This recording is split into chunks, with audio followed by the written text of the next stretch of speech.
ሰላም፣ ዶክተር ትንሳኤ ነኝ። እንኳን ወደ ዩቲዩብ ቻናሌ በሰላም መጣችሁ። የዛሬው ርዕስ ብዙ ሰዎችን በተለይም ሴቶችን የሚያጠቃ ነው።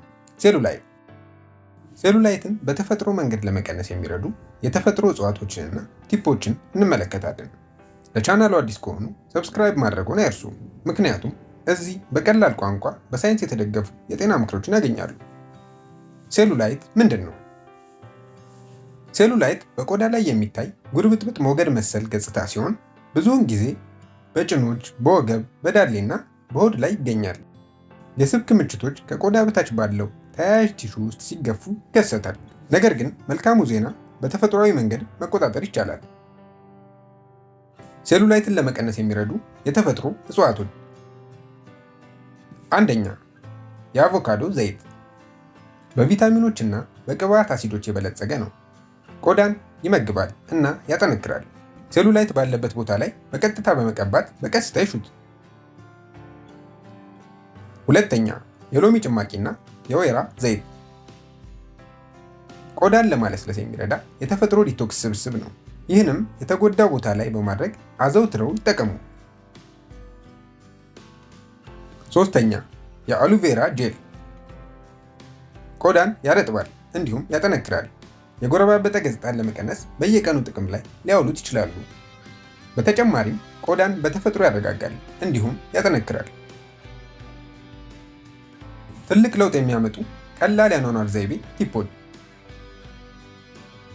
አንደኛ፣ ሰውነትዎን ያንቀሳቅሱ። መደበኛ የአካል ብቃት እንቅስቃሴ በተለይ መራመድና ስትሬች ማድረግ የደም ዝውውርን ያሻሽላል። በቀን ለ30 ደቂቃዎች ለመንቀሳቀስ ይሞክሩ። ስብን ለማቃጠልና ጡንቻዎችን ለማጠንከር ይረዳል። ሁለተኛ፣ በቂ ውሃ ይጠጡ። በየቀኑ ቢያንስ 8 ብርጭቆ ውሃ ይጠጡ። ውሃ መርዛማ ንጥረ ነገሮችን ያስወግዳል፣ የቆዳ ገጽታን ያሻሽላል እንዲሁም ሴሉላይትን ለመቀነስ ይረዳል። ሶስተኛ፣ የጨው መጠንን ይቀንሱ።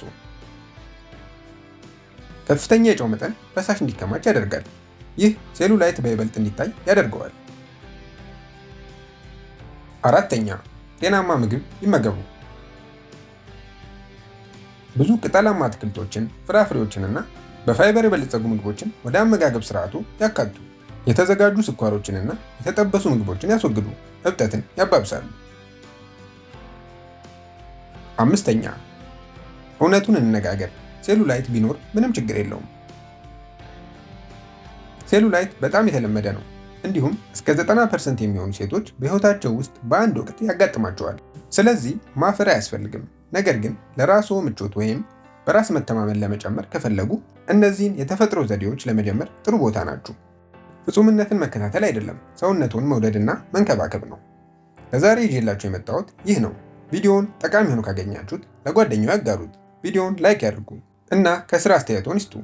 ከዚህ በፊት ከእነዚህ ምክሮች ውስጥ አንዱን ሞክረው ያውቃሉ? ለተጨማሪ ቀላልና በሳይንስ የተደገፈ የጤና ቲፕ ሰብስክራይብ ያድርጉ።